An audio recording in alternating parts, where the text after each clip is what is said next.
Boa noite, meus irmãos. A graça e a paz. Amém. Vamos abrir, irmãos, a palavra do Senhor em 1 Coríntios, no capítulo 1. Nós vamos ler do versículo 1 ao 12.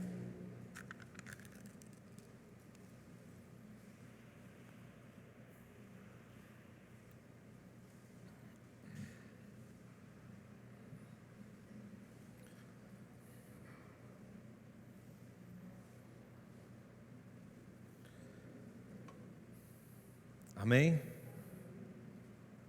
1 Coríntios, irmãos, do capítulo 1, do versículo 1 ao 12, vamos iniciar a leitura. Paulo diz assim: Paulo, chamado pela vontade de Deus para ser apóstolo de Jesus Cristo, e o irmão Sóstenes, a igreja de Deus que está em Corinto, aos santificados em Cristo Jesus, chamado para ser santos, com todos os que em todo lugar invocam o nome de nosso Senhor Jesus Cristo, Senhor deles e nosso. Graça a vós outros e paz da parte de Deus, nosso Pai, e do nosso Senhor Jesus Cristo. Sempre dou graças a meu Deus a vosso respeito, a propósito da sua graça que vos foi dada em Cristo Jesus, porque em tudo fostes enriquecidos nele, em toda a palavra e em todo o conhecimento, assim como o testemunho de Cristo tem sido confirmado em vós, de maneira que não vos falte nenhum dom, aguardando vós a revelação de nosso Senhor Jesus Cristo, o qual também vos confirmará até o fim, para serdes irrepreensíveis no dia do Senhor Jesus Cristo. Fiel é Deus, pelo qual fostes chamados à comunhão de seu Filho Jesus Cristo, nosso Senhor. Rogo-vos, irmãos, pelo nome de nosso Senhor Jesus Cristo, que faleis todos a mesma coisa e não haja entre vós divisões.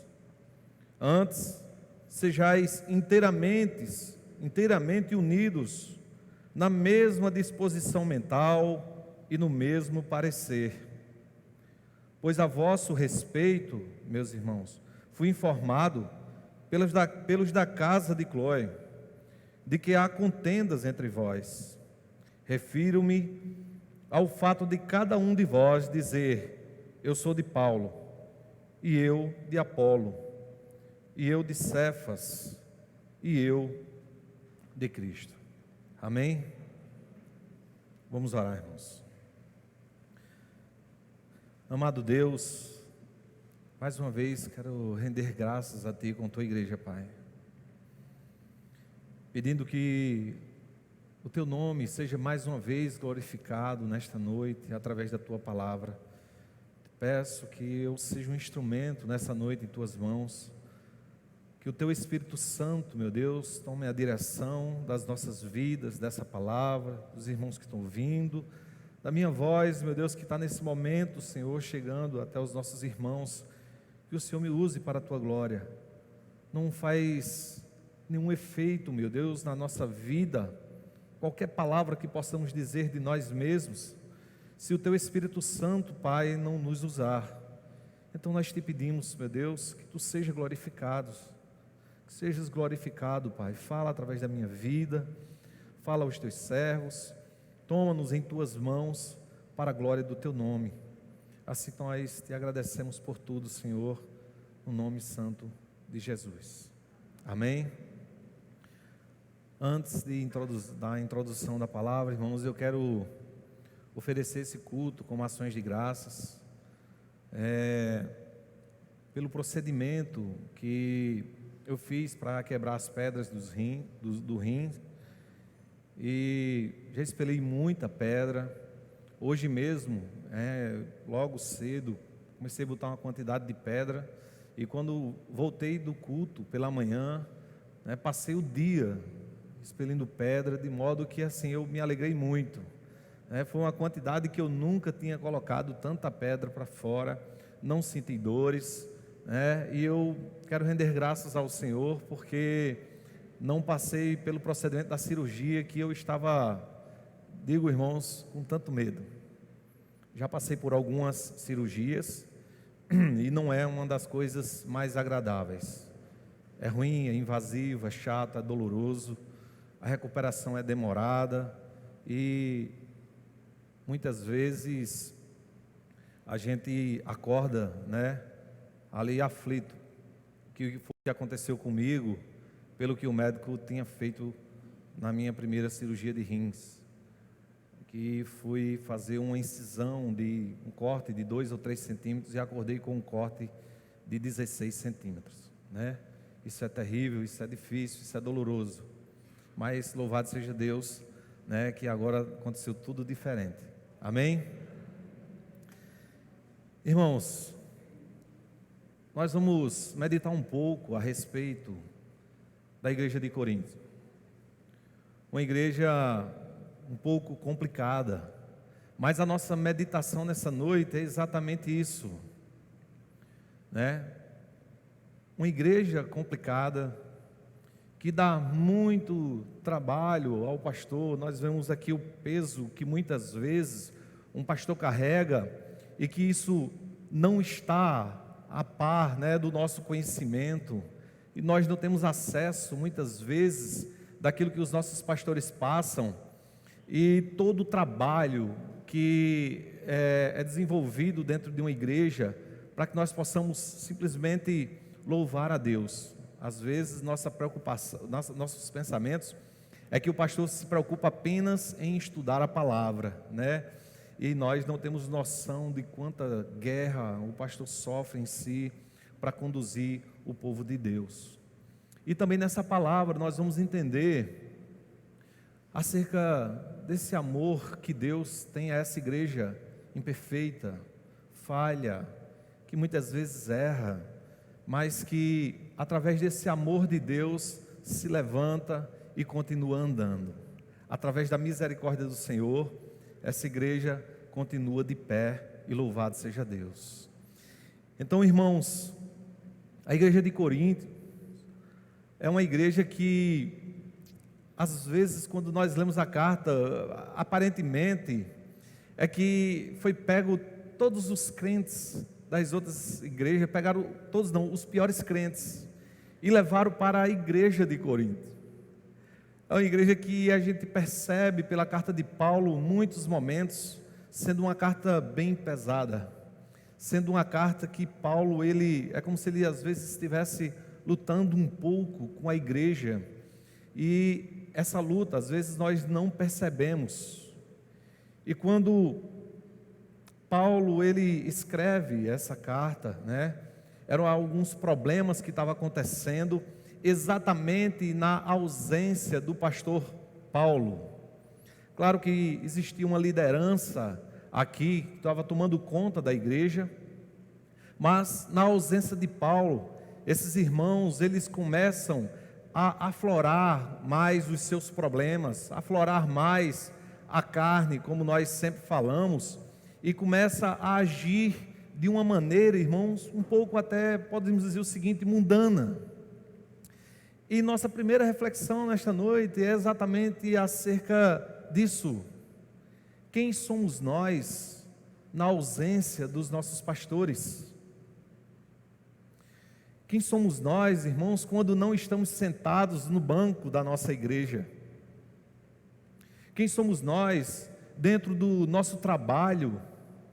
Será que as pessoas, elas podem olhar para nós e glorificar a Deus por nossa vida? Será que as pessoas nos identificariam como um crente se passasse um dia conosco? Será que as pessoas de casa, da nossa própria família, nossos irmãos ou pais, será que eles poderiam olhar para nós e dizer que nós somos verdadeiramente servos do Senhor?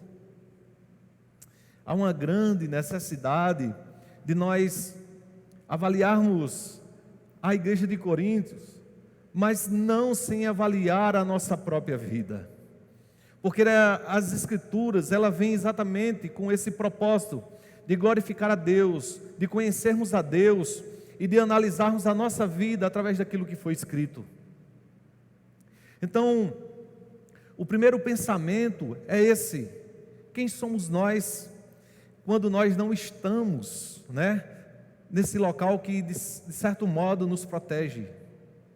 Quem somos nós quando nós estamos sozinhos, agindo, tomando as nossas atitudes, as nossas conversas, ou quando nós temos algum problema, que isso, às vezes ela mostra tudo que tem dentro do nosso coração. Paulo, depois de se identificar nessa carta, depois de falar, de glorificar a Deus, de falar com gratidão ao Senhor, Paulo aqui no mesmo capítulo, ele começa a relatar o primeiro problema da igreja. E é exatamente isso que Gracione tinha falado aqui, na sua fala, a respeito de nós sermos unidos. Paulo, ele vem falar, exortar a igreja acerca da unidade, de que não haja na igreja uma divisão. E a grande questão é, irmãos, será que nós somos pessoas que estamos participando da igreja, participando do culto, mas à parte, separado dela, dividido dela? Olha o que ele fala no versículo 10, quando ele começa a falar exatamente desse problema, e ele diz: rogo-vos, irmãos, pelo nome de nosso Senhor Jesus Cristo, que faleis todos a mesma coisa, e que não haja entre vós divisão, antes sejais inteiramente unidos, na mesma disposição mental e no mesmo parecer.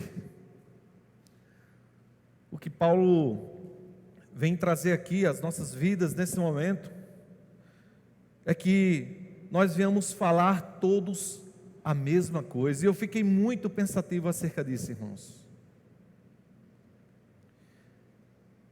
Que nós, muitas vezes, nós não somos tão participativos da igreja. Às vezes nós estamos ali como um membro de tal igreja, mas praticamente à parte. Talvez se nós pensarmos como a igreja de Paulo, que estava havendo uma certa divisão, como alguns que diziam: eu sou de Paulo, eu sou de Apolo, ou eu sou de Cefas, que é Pedro, ou eu sou de Cristo. Essas pessoas que estavam formando alguns grupos, talvez a gente não perceba essa divisão, mas no nosso coração rebelde, irmãos, muitas vezes nós fazemos essa divisão por nós mesmos. Porque nós queremos o controle das coisas. Nós às vezes não queremos nos submeter à vontade de Deus, e nós queremos fazer as coisas ao nosso formato. Então muitas vezes, talvez a gente pode pensar, numa certa divisão de uma pessoa de modo particular.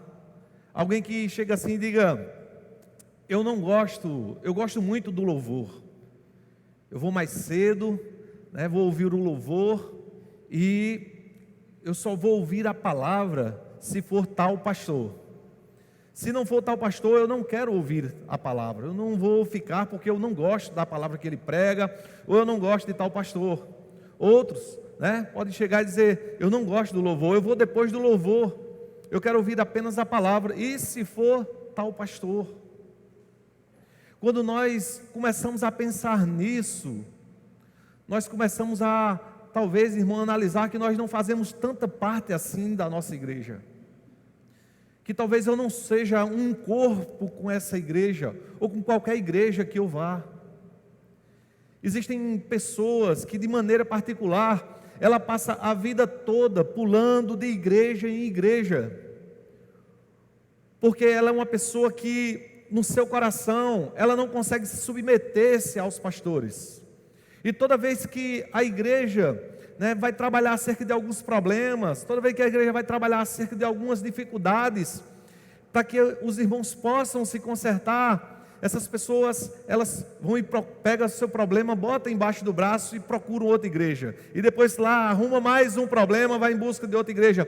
Porque esse é o problema de um coração que não se submete às coisas de Deus, que não faz parte do corpo de Cristo. Isso mostra, irmãos, que nós somos tão parecidos com a igreja de Corinto, ou talvez até pior do que muitos irmãos ali. Isso mostra um coração rebelde que não quer se submeter às autoridades constituídas por Deus. Então, quando nós paramos para pensar nisso, a gente vê que essas pessoas, elas buscam mestres conformes à sua própria vontade, né? Tem pessoas que gostam daquela pregação, daquela palavra que nunca vai falar acerca do pecado, que nunca vai confrontar o pecador para que ele mude de vida, aquela palavra que lança luz sobre os nossos problemas, para que nós tenhamos a oportunidade de nos consertarmos. Então eles gostam daqueles pastores que todos os dias, você é uma bênção, Deus vai te dar isso, irmão, você é vitorioso, irmão. E a gente nunca vê o irmão passar do que é, porque na verdade ele não é vitorioso, porque na verdade ele não é honesto nem com seus próprios problemas. Então, quando nós olhamos para a igreja de Coríntios, muitas vezes nós não queremos nos encaixar nessa igreja, mas é exatamente isso que nós devemos pensar: aonde eu me encaixo? Será que, irmãos, nós suportaríamos o que esse povo da igreja de Coríntios suportaram? Imagina, eles tinham problemas. O pastor foi avisado do problema. O que foi que o pastor fez? Pegou todos os problemas, colocou numa carta e mandou para ser lido na igreja. Imagina, se o seu problema fosse conhecido, né, de alguns da igreja, e se o nosso pastor, ele viajasse, e alguém fosse lá: pastor, está acontecendo isso, isso e isso, e ele enviasse uma carta para ser dita aqui, diante de toda a igreja, como você receberia isso? Como você pensaria acerca de como agir com o pastor, com a própria igreja? Essa igreja, ela permaneceu, irmãos, porque aquelas pessoas reconheceram que tudo aquilo que estava sendo tratado era para o seu próprio bem. A questão que nós percebemos é que o nosso coração muitas vezes ele é rebelde, é um coração que não suporta, né, nem sequer os nossos próprios problemas serem anunciados, serem revelados, serem falados. É por isso que muitas pessoas buscam igrejas que falem acerca de bênção, porque ela não quer saber dos seus erros, das suas falhas. Elas querem continuar com os seus problemas dia após dia. E a grande questão é: será que isso não mostra o quanto nós não amamos a Deus? Será que isso não mostra, irmãos, que nós não passamos de meninos mimados? Quando essa palavra diz: rogo-vos, irmãos, no versículo 10, pelo nome de nosso Senhor Jesus Cristo, que faleis todo a mesma coisa. O grande problema, irmãos, é que essa divisão, ela não nos permite que estejamos juntos com a igreja com o mesmo propósito, aprendendo acerca de Deus, porque nós escolhemos os dias de vir para o culto. Nós somos rebeldes contra tudo isso, e não há possibilidade de falarmos as mesmas coisas, porque nós não aprendemos as mesmas coisas, porque nós não participamos dos nossos cultos com atenção àquilo que Deus está falando, tentando nos moldar a palavra de Deus. Eu tenho certeza, irmãos, que se pegassem essa palavra, que se pegassem 10, 15 ou 20 divisões e colocasse, 20 de nós ou de qualquer outra igreja, cada um no lugar daquele, para responder um questionário, e se esse questionário fosse: o que você teria para aconselhar a um jovem casal acerca do casamento? O que você teria para aconselhar seu filho se ele tivesse tal atitude? Se alguém no trabalho agisse assim com você, o que você faria? quando nós precisamos dar respostas bíblicas. Eu tenho certeza que ali, aquelas pessoas que estavam ali para responder o questionário, muitas delas iam dizer, eu não sei. Outras iriam dar uma resposta que não tem nada a ver com a Bíblia. Outros iriam dar umas respostas parecidas. E o que nós vemos e entendemos através disso é que a gente talvez não tenha condições de cumprir isso que Paulo está dizendo. Rogo-vos, irmãos, pelo nome do nosso Senhor Jesus Cristo, que faleis todos uma mesma coisa. Claro, irmãos, eu não estou dizendo aqui que todos nós vamos ser doutores, que todos nós vamos aprender do mesmo modo, mas existem coisas que é a base da nossa vida, que nós precisamos entender porque nós estamos seguindo a Cristo, porque nós temos tal atitude, porque isso agrada a Deus, porque isso não agrada a Deus. O que é que nós fazemos com os nossos filhos? Eles estão na 7ª, na 8ª, e por aí vai estudando, e às vezes a pergunta de um pai que quer que seu filho tire boas notas é, por que tal aluno tira 10, tira 9, tira 8, e por que você só tira 5? Por que você tira 4? Sabendo nós que eles estão na mesma sala, estudando com os mesmos professores, e às vezes é interessante, por quê? Porque não há uma dedicação, não é verdade? E a grande pergunta é, por que nós passamos 10 anos, 12 anos, 5 anos, vendo os nossos pastores pregarem, nos ensinarem, e quando nós saímos daqui, nós não sabemos tomar uma atitude que glorifica o nome de Deus? Talvez nós somos piores alunos do que nossos próprios filhos. Essa igreja de Coríntios, irmãos, ela parece ser uma igreja verdadeiramente difícil. E a pergunta é, quantas igrejas de Coríntios tem espalhado pelo nosso Brasil, ou pelo mundo, ou pela nossa própria cidade?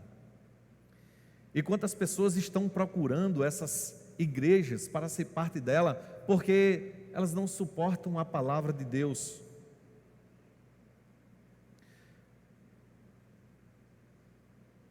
E eu vou dizer, irmãos, essas igrejas, elas são piores, muito piores do que a igreja de Coríntios.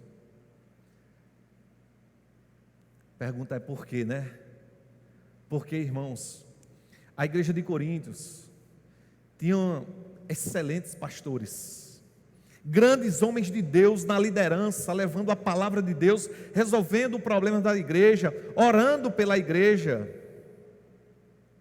É a maioria dessas igrejas que eu falo, eu digo a vocês, como os nossos próprios pastores dizem aqui, que não há mal pior do que quando uma igreja, ela começa a corrupção dela por aqueles que sobem no púlpito para tomar conta da igreja e para pregar a igreja.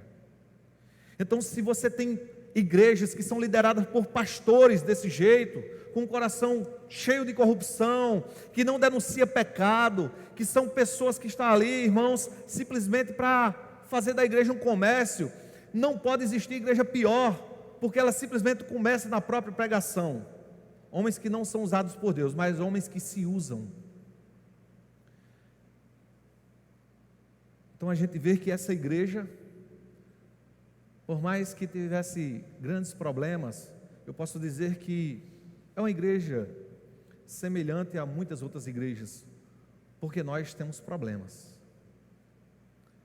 porque nós somos causadores de problemas, porque nós precisamos ser tratados pela palavra de Deus, porque nós precisamos que essa palavra lance luz sobre nós, para que nós possamos ver nossas falhas e nossos erros.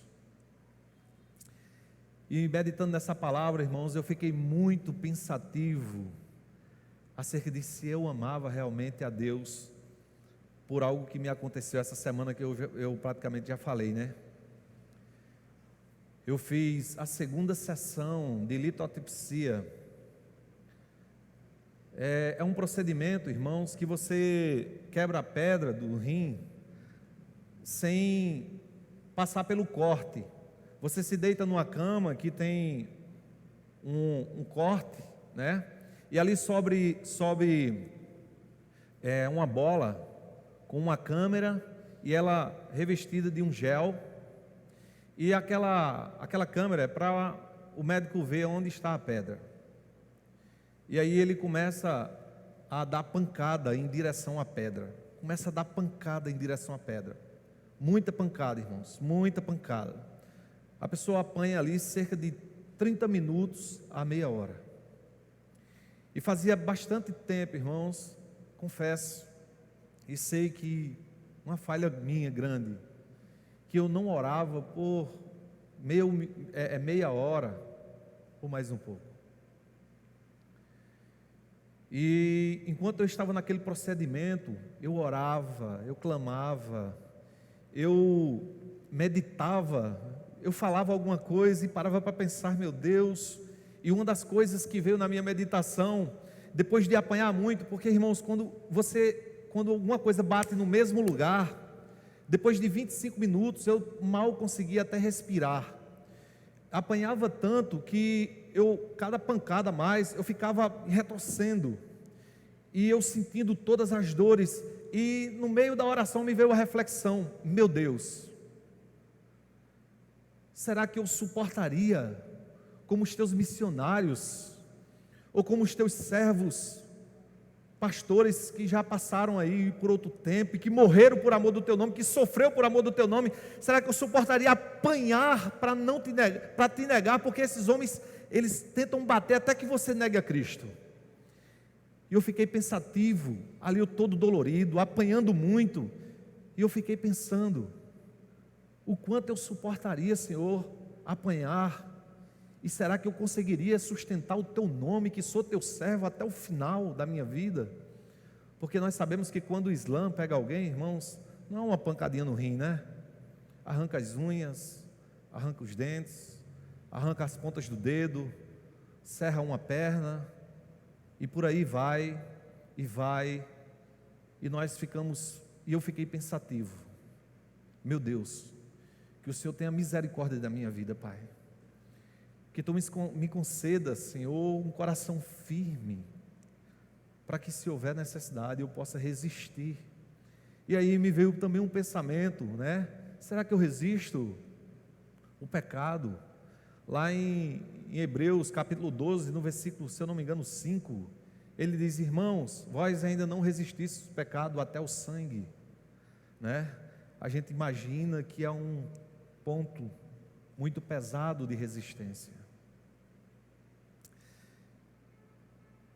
Então, irmãos, Paulo continuando, nesse mesmo versículo 10, ele diz, rogo-vos, irmãos, pelo nome do nosso Senhor Jesus Cristo, que faleis todos a mesma coisa e que não haja entre vós divisões, antes sejais inteiramente unidos, na mesma disposição mental e no mesmo parecer, que sejamos unidos.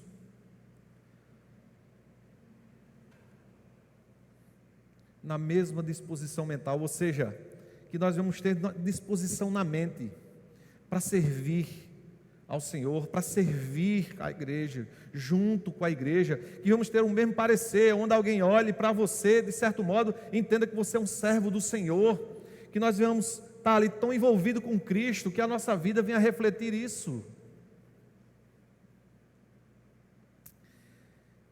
Se a gente analisar, irmãos, talvez a gente compreenda entre nós mesmos que nós não somos nem tão unidos, talvez, com a nossa própria igreja.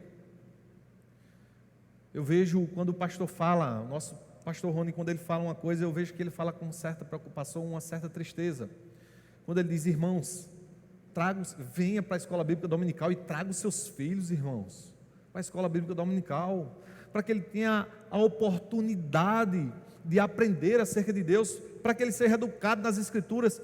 E aí, irmãos, ele já falou isso, ele já vem falando isso por anos, e a verdade, isso mostra de certo modo uma divisão. Nem nós estamos vindo, talvez eu possa dizer isso, eu sei que nem todos, porque alguns trabalham, outros não, num domingo, né? Existem as exceções que realmente não podem vir, mas a gente percebe que há uma divisão. Quando se fala no dízimo, irmãos, nós não temos amor suficiente para compreender nem acerca do que é o dízimo, e nisso também nós temos uma divisão, nem todos compreenderam acerca disso. Quando o pastor fala acerca de missões, irmãos, nós estamos contribuindo com tal pastor, o evangelho está chegando em tal lugar, nós precisamos mandar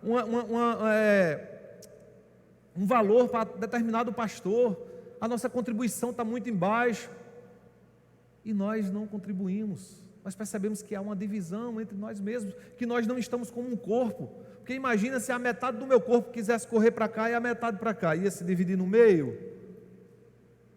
É impossível. Quando o corpo anda para um só lugar. Então, talvez nós não estejamos andando do mesmo modo e para o mesmo lugar. Quando eu fazia o seminário, um dos nossos pastores que ensinava, ele dizia: irmãos, se preparem que a igreja dá trabalho. E ele dizia assim: vai ter alguns irmãos que você vai contar com ele para oração. E você vai convidar todas as igrejas, e quem vai aparecer são esses irmãos. E depois você vai contar com a igreja para o evangelismo. Quem vai aparecer? Os mesmos irmãos que vêm para a oração. E você vai contar para um trabalho da igreja, seja para varrer, seja para levar para um lugar, seja para zelar alguma coisa. Sabe quem é que vem?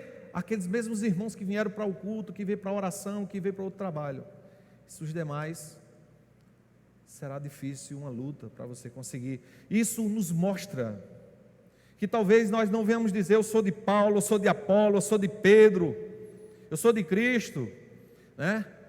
Mas que, de certo modo, nós estamos um pouco divididos da igreja, ou totalmente dividido, porque vir ter uma Bíblia, ou apenas sentar no banco, isso não nos mostra que nós somos cristãos verdadeiramente, irmãos.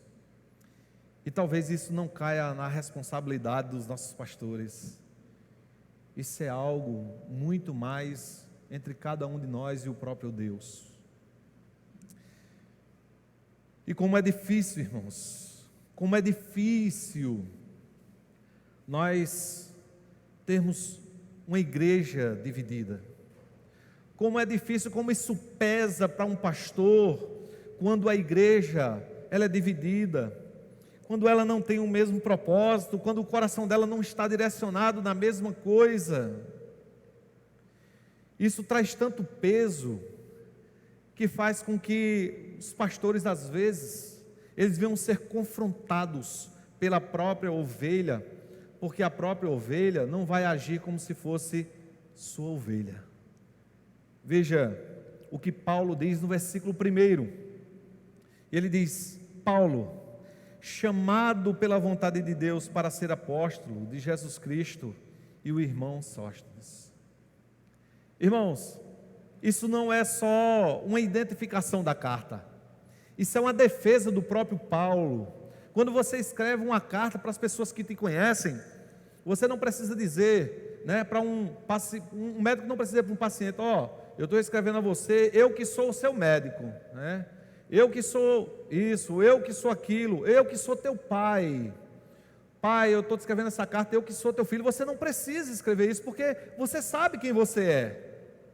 Mas isso é uma defesa do próprio apóstolo, porque naturalmente existem ovelhas que se comportam como se não fosse daquele rebanho, e o entendimento às vezes é que realmente não são.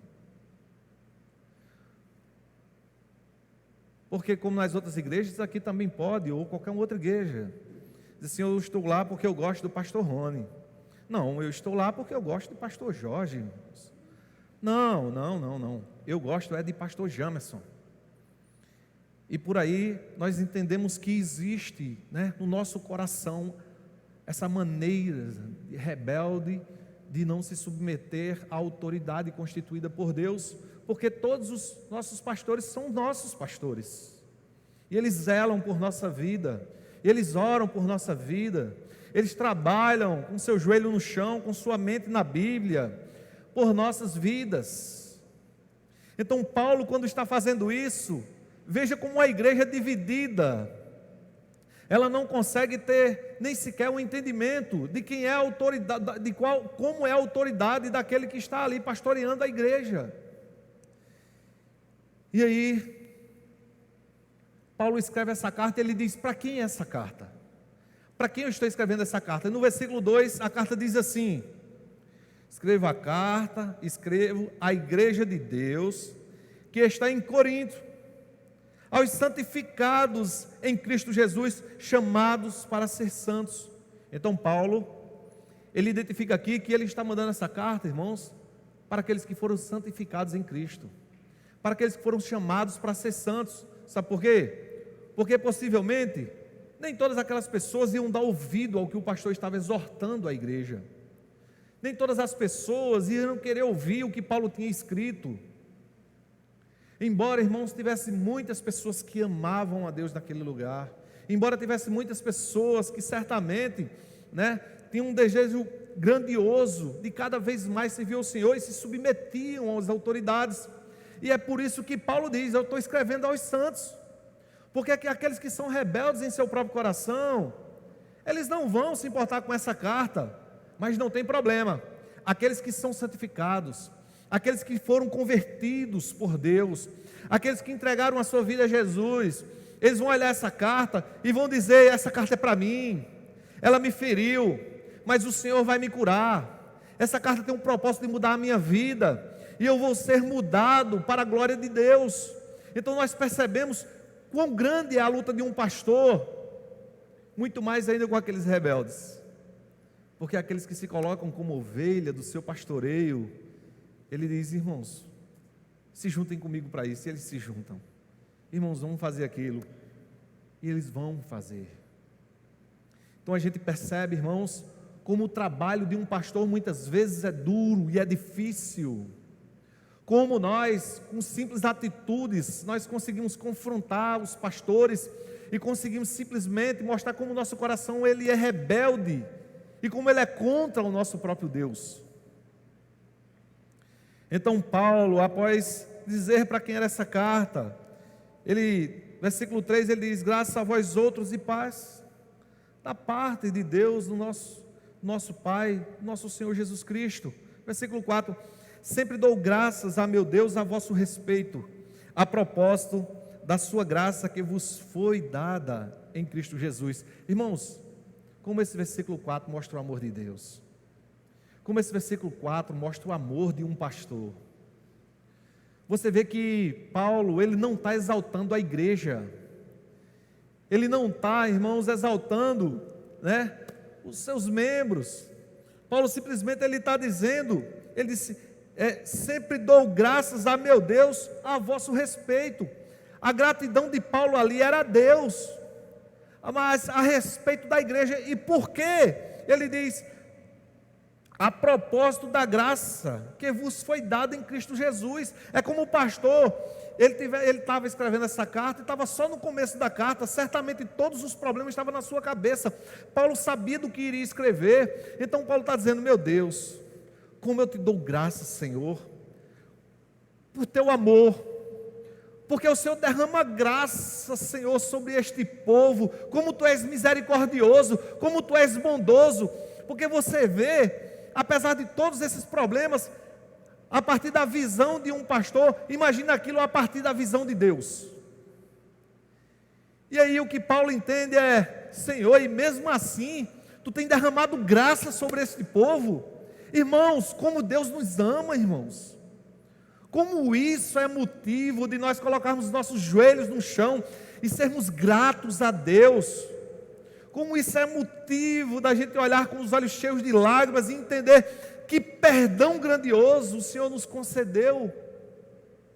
Como é maravilhoso entendermos um Deus que realmente,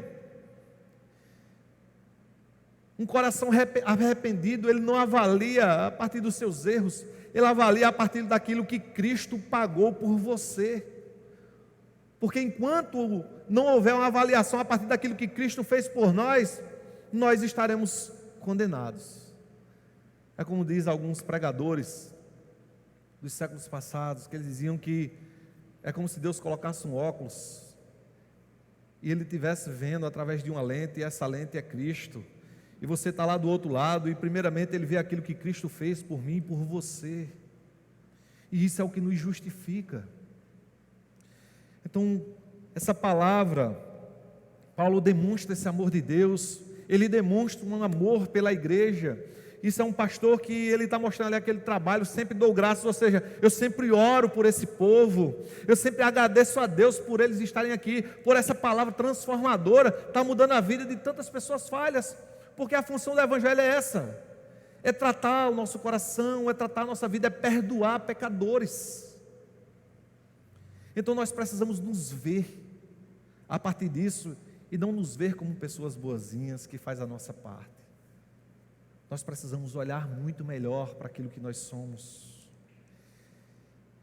E Paulo, ele diz uma coisa grandiosa acerca dessa gratidão a Ele, dessa gratidão a Deus, pela vida daquele povo. No versículo 5, irmãos, ele diz: porque em tudo fostes enriquecidos nele, em toda a palavra e em todo conhecimento. Irmãos, olha que coisa maravilhosa. Paulo diz que essa igreja foi enriquecida em tudo acerca de Deus.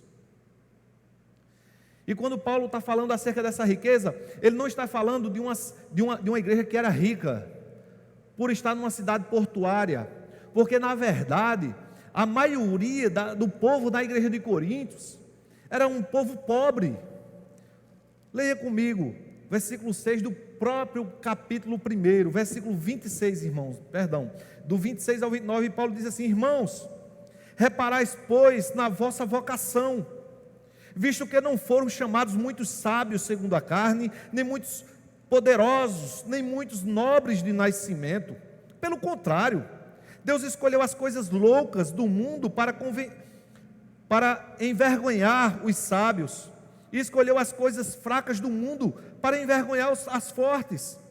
E Deus escolheu as coisas humildes do mundo e as desprezadas e aquelas que não são, para reduzir a nada as que são, a fim de que ninguém se glorie, se vanglorie na presença de Deus. Então você vê que a própria carta, Paulo diz: irmãos, repare aí quem são chamados entre vocês, que não são muitos os que são assim, assim, assado.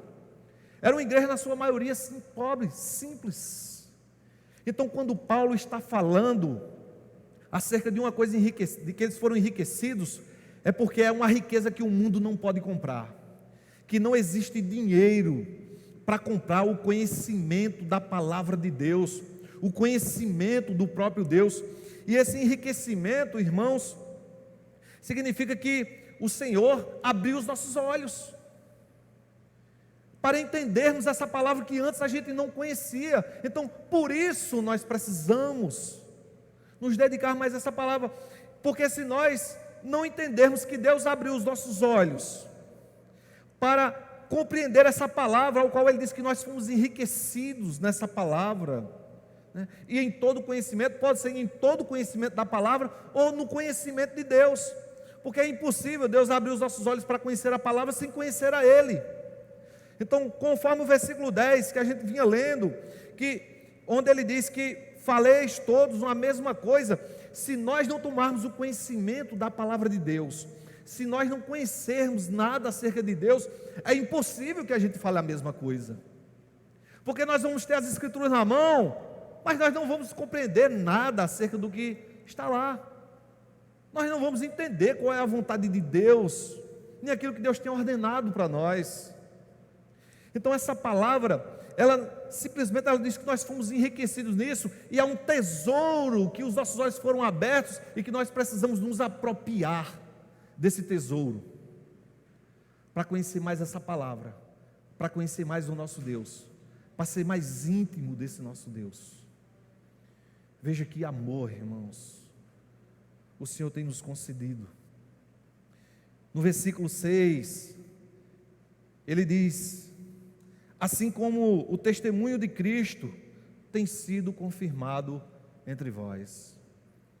Irmãos, essa é a grandiosidade daquilo que nós compreendemos acerca de uma transformação.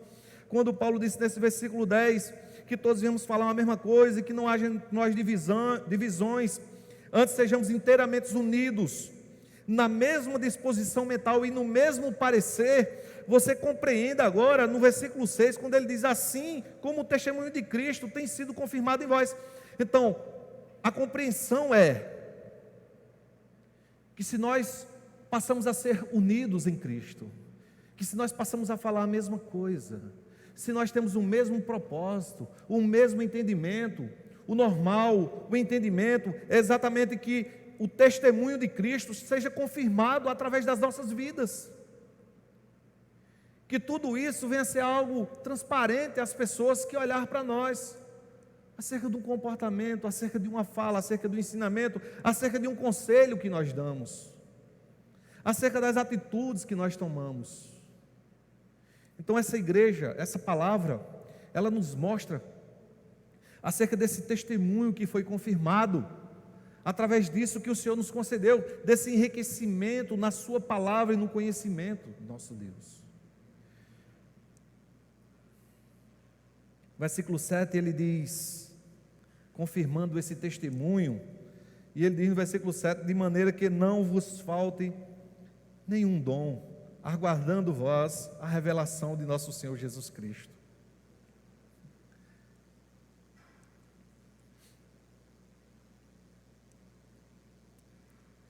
Esse testemunho, irmãos, que vai ser confirmado em nós, é nós entendermos acerca de que, como Paulo disse, que a obra de Deus não vai faltar nenhum dom entre nós.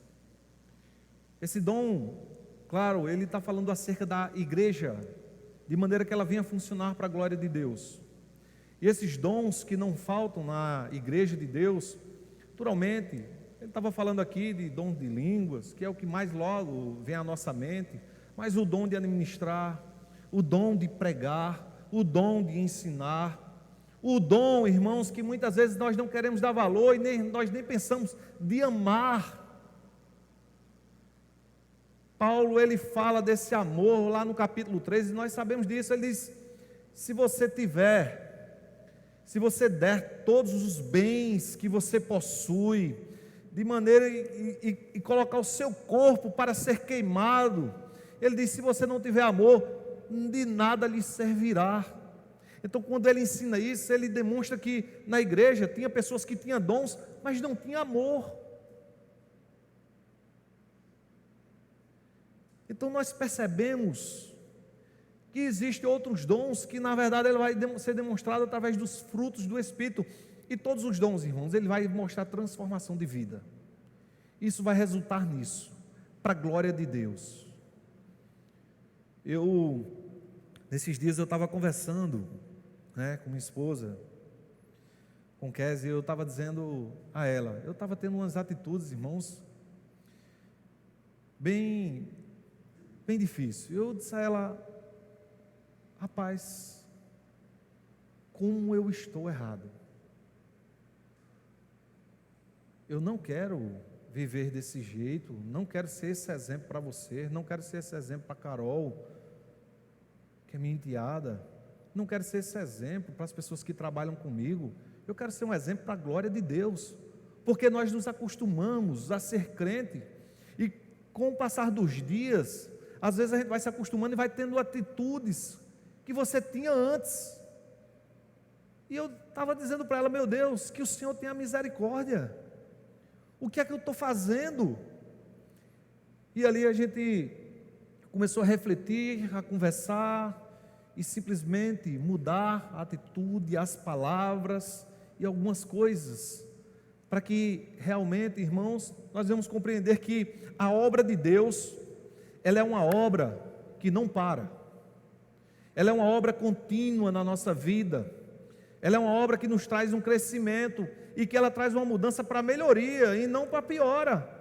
E às vezes a tendência é que a pessoa pense que está crescendo, chega ali e fica estagnado, E olha o que Paulo diz no versículo 8, quando ele vem falando dos dons, no versículo 7 ele diz, a respeito desses dons, vós, no versículo 7, irmãos, no final ele diz assim, aguardando vós a revelação do nosso Senhor Jesus Cristo, versículo 8, o qual também vos confirmará até o fim, para serdes irrepreensíveis no dia do Senhor. Então o que ele está dizendo é que o dom de Deus, ele nos confirmará até o fim, ou seja, nos dando crescimento, amadurecimento, nos tornando cada vez mais crente, nos fazendo ser pessoas melhores, nos dando a atitude que nós realmente devemos ser, essa atitude que traga um testemunho de Cristo, que confirme Cristo nas nossas vidas. Então, o que Paulo está dizendo acerca dessa igreja é que ele deveria ter um crescimento, um amadurecimento espiritual, que essa questão da transformação de vida precisa ser contínua, porque todos os dias, ou cada fase da nossa vida, aparece uma coisa diferente, né? O que lhe tentava quando você tinha 5 anos não era o que tentava quando você tinha 10. Aos 15 anos você não era tentado com a mesma coisa que os 10, nem 20, com 15, por aí vai. E nem acredito que quem tem 30 anos vai ser tentado com a mesma coisa, com quem tem 40, com quem tem 50, são fases da vida diferentes, e a gente vê a vida mudando, e sempre uma coisa nova do mundo querendo entrar na nossa vida. Então o que esse texto mostra é que também o Espírito Santo, a palavra de Deus, ela vai nos amadurecendo e vai trazendo simplesmente atitudes maduras, crescimentos, que glorifiquem a Deus até a vinda do nosso Senhor Jesus Cristo, como diz o versículo 8, que ele diz: o qual também vos confirmará até o fim, para seres irrepreensíveis no dia do Senhor, no dia do nosso Senhor Jesus Cristo. E aí, Paulo diz, irmãos, no versículo 9, para encerrarmos essa meditação, ele diz: fiel é Deus, pelo qual fostes chamados à comunhão de seu Filho, Jesus Cristo, nosso Senhor. Que Deus maravilhoso, irmãos. E por que fiel é Deus depois de tanto problema, depois de tantas coisas? Fiel é Deus, irmãos, porque Ele mandou seu Filho para morrer por pecadores, por pessoas falhas. Eu não vim aqui em nenhum momento dizer que nós somos as piores pessoas do mundo, mas eu vim dizer que como igreja, nós precisamos conhecer mais do nosso Deus, nós precisamos entender que existe uma obra do Espírito Santo, que nos faz crescer como os servos do Senhor, que existe um testemunho de transformação de vida, que isso precisa glorificar o nome de Deus, que deve existir uma unidade da igreja, que nós não podemos ser rebeldes, que nós temos que ser um único corpo, com o mesmo propósito, lutando pela mesma coisa, e simplesmente glorificando a esse Deus. Então fiel é Deus, irmãos, que fez a promessa da vinda do seu Filho Jesus Cristo, e Ele veio para salvar pecadores que se arrependeram como nós. Que Deus maravilhoso, que Deus grandioso, irmãos, que amor por nossas vidas. Amém? Que Deus nos abençoe. Eu agradeço, irmãos, essa oportunidade em nome do Senhor Jesus.